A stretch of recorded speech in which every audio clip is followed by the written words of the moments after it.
Welcome to SSC tutor. आज हम लोग एसएससी जीडी 2024 का प्रीवियस ईयर क्वेश्चन सॉल्व करेंगे। पहला क्वेश्चन है 70 सेंटीमीटर आधार की त्रिज्या और 14 सेंटीमीटर ऊंचाई वाले बेलन का वक्र पृष्ठीय क्षेत्रफल ज्ञात कीजिए। तो बेलन का वक्र पृष्ठीय क्षेत्रफल क्या होता है? वक्र पृष्ठीय क्षेत्रफल यानी CSA कर्व सरफेस एरिया क्या होता है? Curve surface area equal to होता है यानी कि वक्र पृष्ठीय क्षेत्रफल होता है 2πRh। 2πRh 2 पाई का मान 22/7 और r का मान है 70 और h है 14।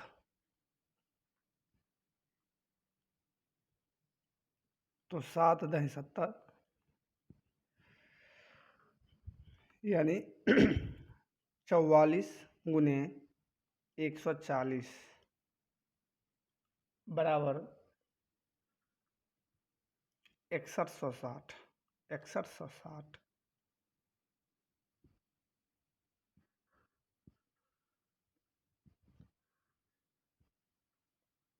Centimetre square.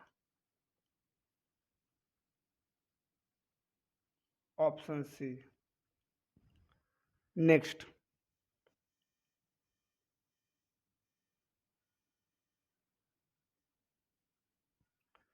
PQR के बीच 8400 रुपये क्रमशः 2/3 अनुपात 3 अनुपात 1 अनुपात 1/3 के अनुपात में बांटा जाता है। तो R का हिस्सा याद कीजिए। पहले लिखेंगे 2/3 रेशियो 3 सिंगल है तो इसको नीचे 1 देंगे, कोई फर्क नहीं पड़ता है। रेशियो 1/3। ऊपर को न्यूमरेटर कहते हैं, नीचे को डिनोमिनेटर कहते हैं। तो डिनोमिनेटर का एलसीएम लेंगे यानी ऊपर को कहते हैं अंश, नीचे वाले को कहते हैं हर। तो 3 का एलसीएम होता है 3। तो जितना भी एलसीएम आता है उसको मल्टीप्लाई किया जाता है। तो 3 होगा एलसीएम, 3 से मल्टीप्लाई करेंगे, ये 3 कट गया यानी 2 रेशियो 3×3 = 9 रेशियो 3 खत्म यानी 1। तो 9 2 11 1 12 12 रेशियो का मान है 8400। तो 1 रेशियो का मान कितना हो जाएगा 700। तो कहता है आर का हिस्सा क्या होगा? तो आर का मान है 1 का मान तो ही 700 है। तो ऑप्शन डी यानी कि 700 जो है आंसर होगा। नेक्स्ट,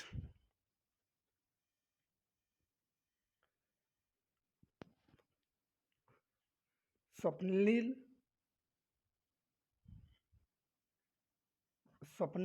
16 दिन में एक सोफा बना सकता है। रेवती के साथ मिलकर काम करते हुए वह काम को 128/17 दिन में पूरा करता है। यदि रेवती अकेले काम करती है तो काम पूरा होने में कितने समय लगेंगे? तो स्वप्निल जो है वह 16 दिन में कंप्लीट करता है और स्वप्निल प्लस रेवती यानी दोनों मिलके काम करते हैं तब लगते हैं 128/17 दिन। तो इस दोनों का एलसीएम लेंगे यानी 16 और 128 का लेंगे तो 128 एलसीएम होता है। तो 16 128 से भागेंगे तो 8 बार में आएगा और 128 कटेगा यानी 17 होगा।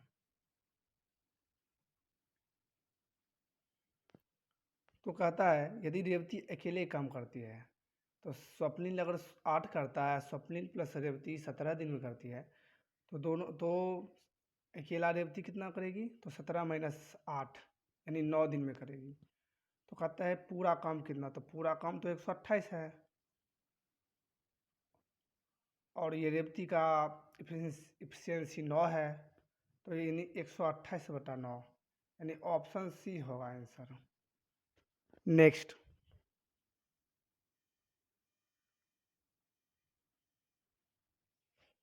एक व्यापारी अपने सामान को सीपी से 50% अधिक पर अंकित करता है और 20% का की छूट देता है।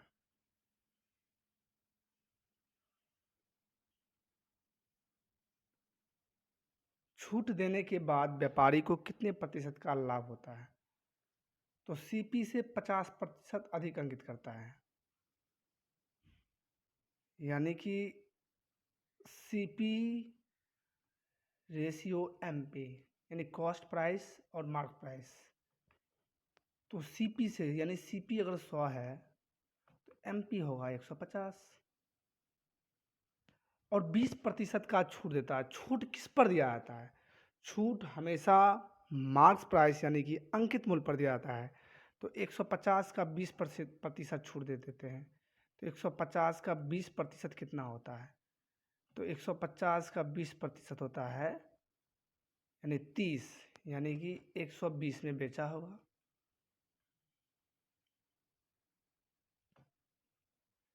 कॉस्ट प्राइस है 100 रुपया, 120 रुपया में बेचा, तो कितने प्रतिशत का लाभ हुआ? 20 रुपये का लाभ हुआ। किस पर हुआ? 100 रुपये पर हुआ, गुने 100, 20 खत्म, यानी 20% का फायदा हुआ, 20% प्रॉफिट। ऑप्शन ए सही है। नेक्स्ट, इसका दूसरा तरीका भी है, बता देता हूँ। सीपी से और एमपी का रेशियो है,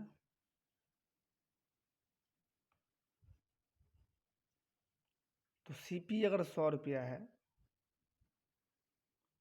तो एमपी हो जाएगा 150 रुपया। तो कहता है 20% का छूट देता है। छूट किस पे दिया जाता है? मार्क्स प्राइस पे दिया जाता है।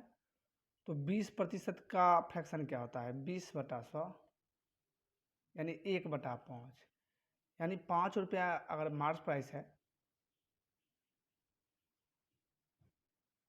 तो 5 रुपया मार्क्स प्राइस है, तो क्या हो जाएगा?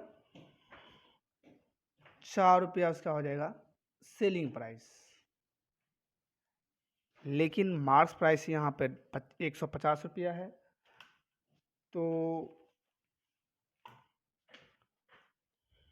यहाँ पर है 5 रुपया, तो इसको बराबर करेंगे, यानी इसको 30 से मल्टीप्लाई करेंगे, तो अब फाइनली क्या हो जाएगा? CP ratio MP ratio SP, तो सीपी हो जाएगा 100 रुपया, रेशियो मार्क्स प्राइस हो जाएगा 150 रुपया, और सेलिंग प्राइस हो जाएगा 120 रुपया। सेम प्रोसेस है, लेकिन दोनों को इक्वल कैसे करते हैं इसके लिए मैंने बताया है। तो 100 रुपया में वस्तु खरीदा, 120 रुपया में बेचा, कितने का प्रॉफिट? 20 रुपये का। किस पर? 100 रुपये पर, गुने 100, ये 20 खत्म, यानी फाइनली 20% का क्या हो जाएगा? फायदा होगा। ओके, नेक्स्ट,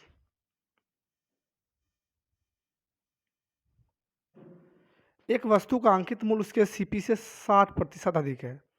यदि वह वस्तु पर 20% का छूट देती है तो लाभ प्रतिशत कितना होगा? तो सीपी कितना है? सीपी और एमपी, सीपी अगर 100 है तो मार्क प्राइस कितना हो जाएगा? 160। कहता है यदि वस्तु पर 20% का छूट देता है, तो 20% का छूट किस पे दिया जाता है? तो मार्क प्राइस पर दिया जाता है। तो 160 का 20%, यानी कि 32 रुपया, यानी 160 रुपया में 32 रुपया को हटा देंगे, 8, 5 में 3 का 2, 128, यानी कि एसपी इसका हो जाएगा 128। ₹28। तो लाभ कितना प्रतिशत होगा? तो ₹100 का वस्तु ₹128 में बेचा, तो ऑब्वियसली बात है कि ₹28 का फ़ायदा होगा। किस पर होगा? कॉस्ट प्राइस यानी 100 पर होगा इंटू 100। ये 2 जीरो ख़त्म, यानी 28% प्रॉफिट होगा। नेक्स्ट,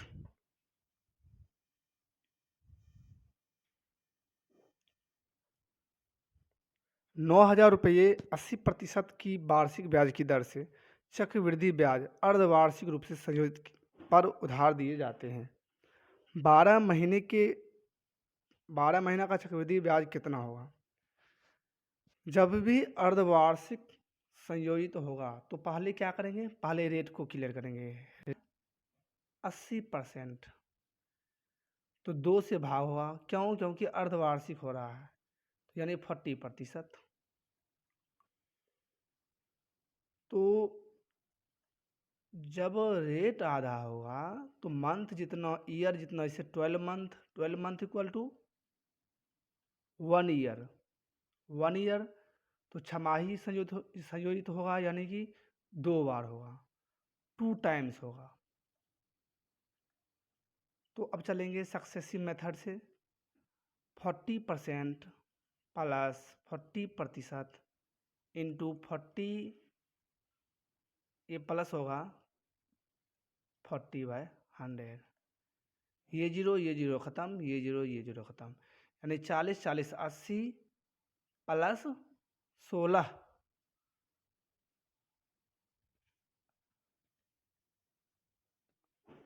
80 प्लस 16,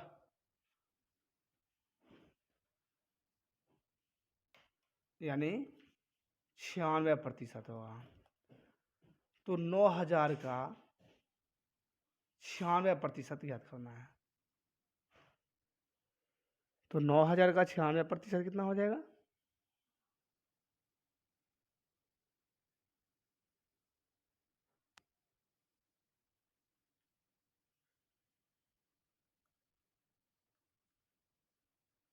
छियानवे गुने 9, 9 छक 54, 4 5, नमा 81 5 86, 8640 होगा answer. Option D, option D होगा आंसर। नेक्स्ट,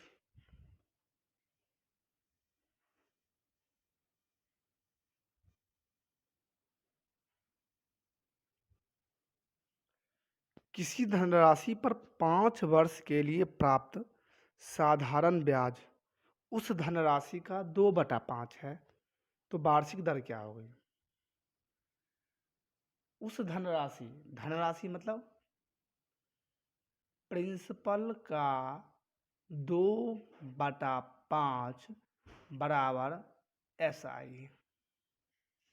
रेशियो मेथड से बनाएंगे तो SI हो गया 2, प्रिंसिपल हो गया 5।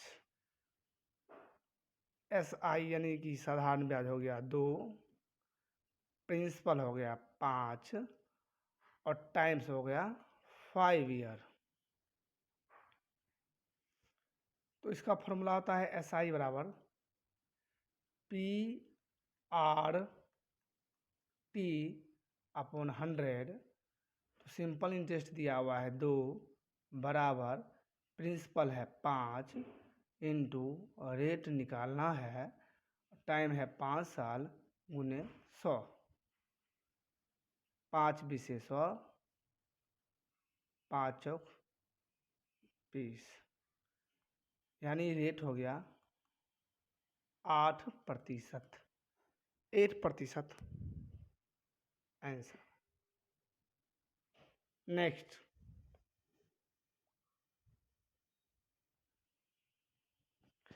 5 संख्याओं का औसत 32 है। यदि एक संख्या हटा दी जाए तो औसत 28 हो जाता है, तो हटाई गई संख्या कितनी है? तो क्या करेंगे? 5 गुने 32 इक्वल टू 160। एक संख्या हटा दी जाए, यानी 4, 4 गुने 28 बराबर कितना हो जाएगा? 8 चौक 32, 2 हाथ में 3, 4 दूनी 8, 3 11, 8 5 4 यानी 48। हटाई गई संख्या क्या होगी? 48। नेक्स्ट,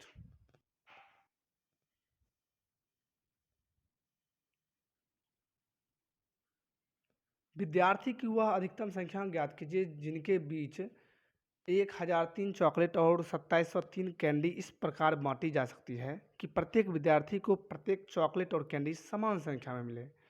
जब भी क्वेश्चन में समान संख्या रहेगा तो हम निकालेंगे HCF, हाईएस्ट कॉमन फैक्टर निकालेंगे। तो इसका एक उपाय है, बाय ऑप्शन जाएंगे पहले। बाय ऑप्शन भी जा सकते हैं। बाय ऑप्शन ट्राई तब करेंगे जब ज़्यादा से ज़्यादा ऑप्शन में प्राइम नंबर हो। यहाँ 19 भी प्राइम नंबर है, 29 भी प्राइम नंबर है, 17 भी प्राइम नंबर है, 33 प्राइम नंबर नहीं है, लेकिन तीन ऑप्शन है जो प्राइम नंबर है। तो हम देख रहे हैं कि 19 को अगर हम 2703 से भाग दें तो नहीं जा रहा है, 29 को भी भाग देंगे तो नहीं जा रहा है, 17 से जा रहा है। या फिर हम इसका HCF ज्ञात करेंगे, यानी 1003 डिवाइड 2703, यानी हम चलेंगे डिवीजन मेथड। तो 1003 दूना 2000,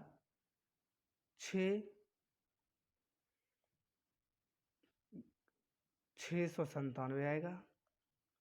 फिर 1697 आएगा। फिर 1003 से डिवाइड करेंगे तो 697 को एक बार में लगेंगे 697, 3 7 6,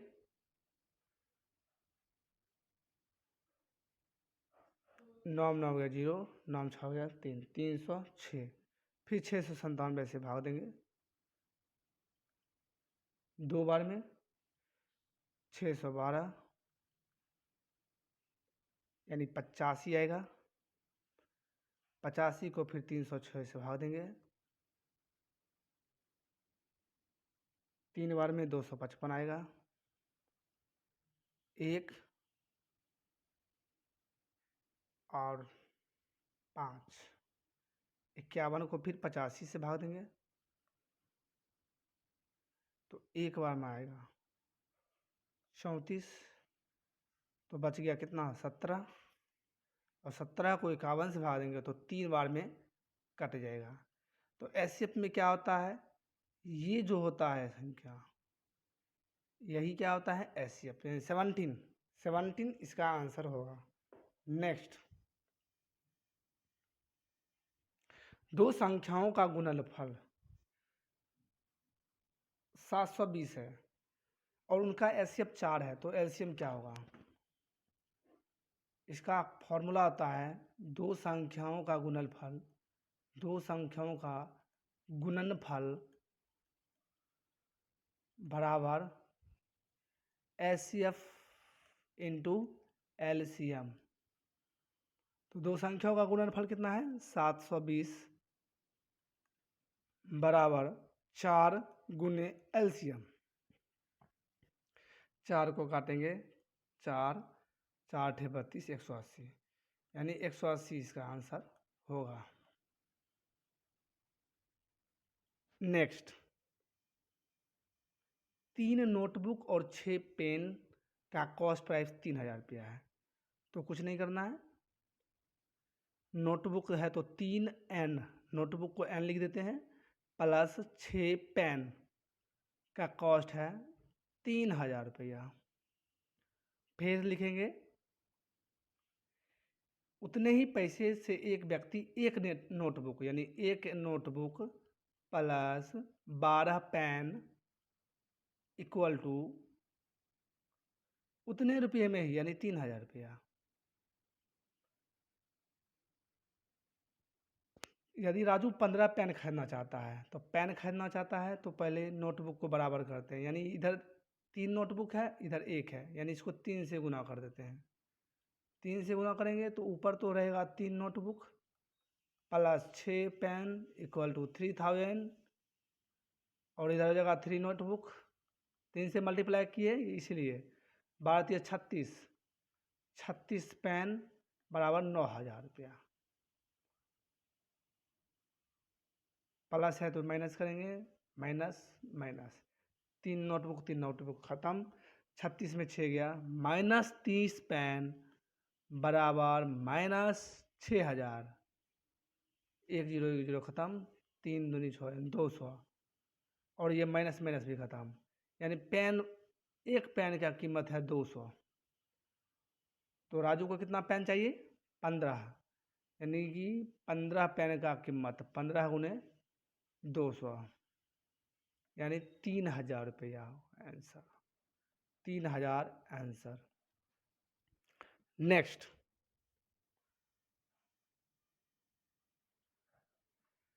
6 पेन का सीपी, यानी 6 पेन का सीपी यानी कि 6 सीपी इक्वल टू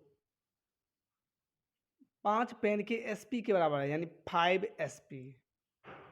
अब सीपी एसपी क्या है? तो सीपी मतलब होता है कॉस्ट प्राइस, कॉस्ट प्राइस मतलब क्रय मूल्य, क्रय मूल्य मतलब कोई वस्तु जितने रुपए में खरीदते हैं वह उस वस्तु का क्रय मूल्य होता है, और एसपी मतलब सेलिंग प्राइस, यानी विक्रय मूल्य, विक्रय मूल्य, यानी कि जो वस्तु को हम जितने रुपए में बेचते हैं वही उसका विक्रय मूल्य होता है। तो ratio method, 6 C P equal to 5 S, C P हो गया 5, एस पी हो गया 6, 5 रुपये में खरीदा, 6 रुपये में बेचा, यानी 1 रुपये का फ़ायदा हुआ। प्रॉफिट या लॉस किस पर काउंट किया जाता है? तो कॉस्ट प्राइस पर किया जाता है। तो 5 रुपये गुने 100, 5 बीसे 100, यानी 20% का क्या हो गया? प्रॉफिट हो गया। ऑप्शन बी इसका आंसर होगा। नेक्स्ट,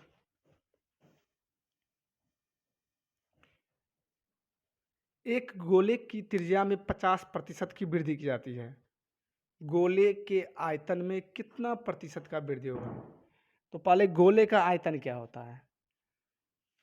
तो गोले का आयतन होता है 4/3, 4/3 पाई आर क्यूब होता है, यानी आर 3 बार होगा, यानी 50% का वृद्धि, तो 50/100, यानी 1/2, यानी कि 2 से 3, 2 से 3 और 2 से 3, 3 बार क्यों हुआ? क्योंकि आर क्यूब है, यानी आर 3 बार, 2 का 3 बार गुना करेंगे तो 8, 3 का 3 बार करेंगे तो 27, यानी 8 से कितना हो गया? 27 हो गया। कितना बढ़ा? तो बढ़ गया 19, 19 बढ़ा किस पर? 8 पर गुने 100, यानी 1900/8, यानी 237.5।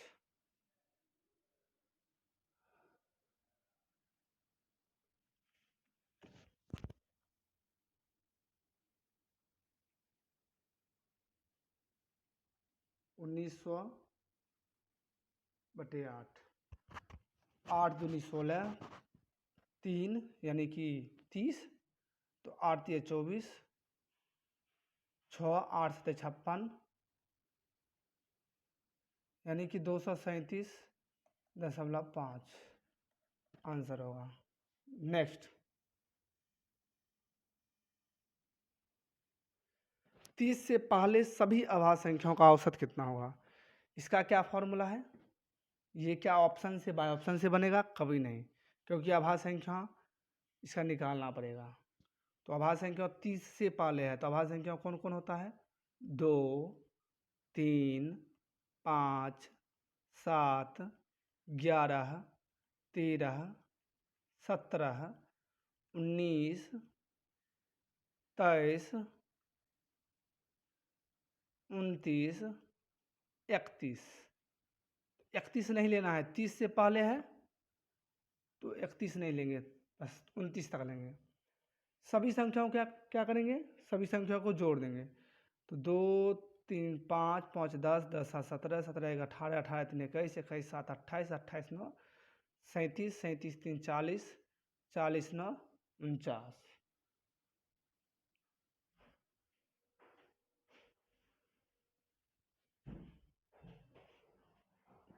49 का 9, बाकी 4,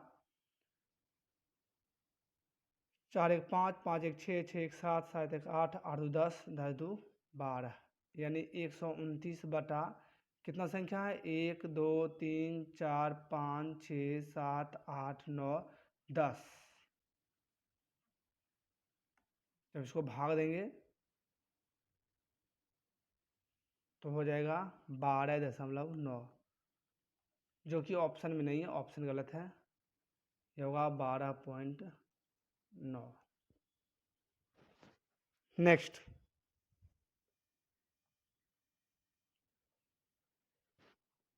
यदि x का 45%, x का 45% बराबर y का 15% के बराबर है, तो प्रतिशत प्रतिशत खत्म, 15 तिया 45, रेशियो मेथड और ऐसा करेंगे,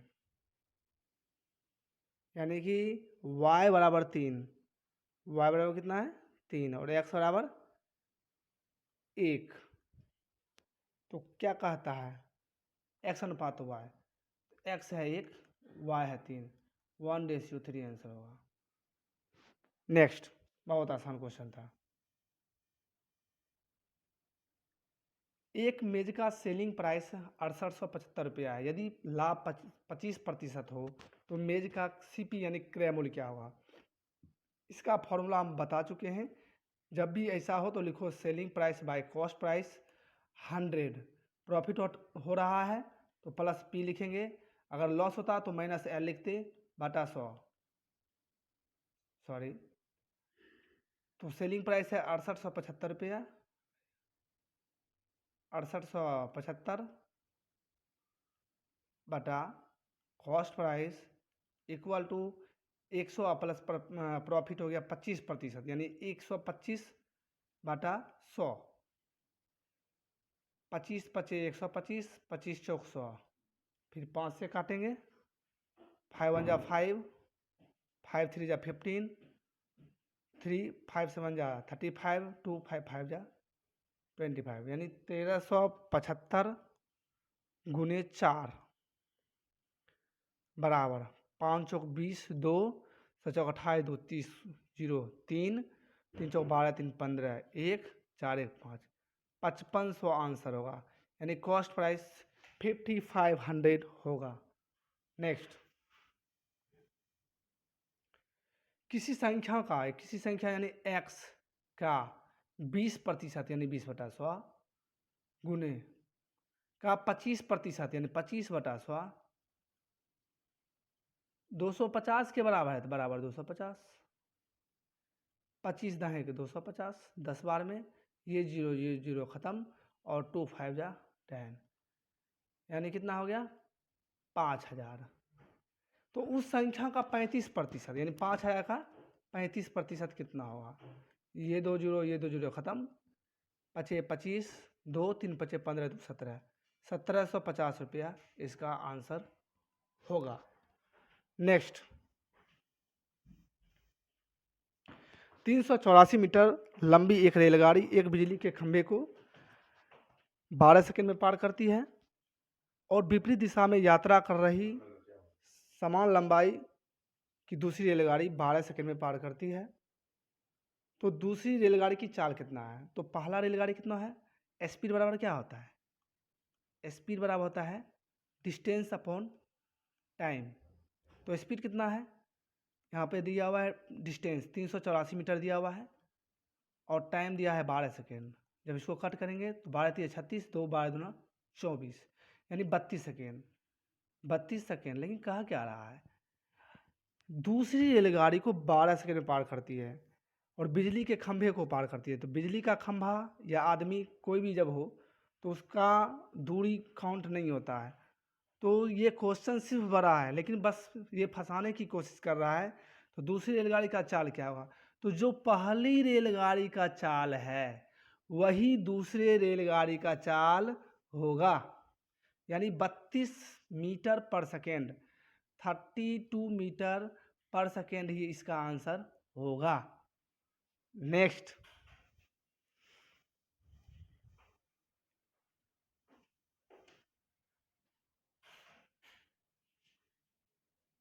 ये एक काम को का 50% यानी 50/100, ये एक काम का 50%, 50/100 कितने दिन करता है? 5 दिन में करता है। तो 5×50, 10×100, यानी ए बराबर हो गया 10। बी उसी काम का 40%, 40/100, 6 दिन में करता है। 0 0 खत्म, 2 दूना 4, 2 तिया 6 और 2 पचे 10, यानी कितना हो गया टोटल? 15। यानी ए 10 दिन में करता है, बी 15 दिन में करता है। ऐसे में हो जाएगा 30। तो ए का एफिशिएंसी हो जाएगा 3, बी का एफिशिएंसी हो जाएगा 2। तो दोनों मिलके तो टोटल वर्क है 30, दोनों मिलके करेगा 5 काम, यानी 5 छक 30, यानी 6 डे आंसर होगा। नेक्स्ट,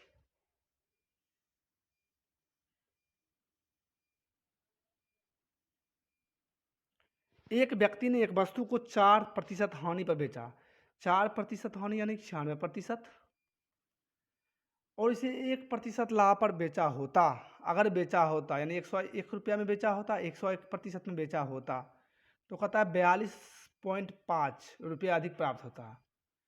तो 96% माइनस 100, इसमें प्लस माइनस नहीं देखना है, यानी कि 5%, 5% बराबर हो जाएगा 425 पॉइंट उड़ेगा तो 10, और ये प्रतिशत जाएगा तो यानी 100, ये 0 0 0 खत्म, 5 दूनी 10, यानी 425 गुने 2, तो 5 दूनी 10, 0, 2 दूनी 4, 1 5, 4 850 रुपया इसका सेलिंग प्राइस होगा।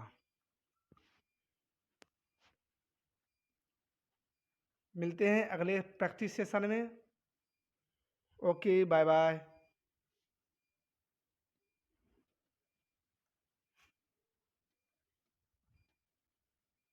Thank you.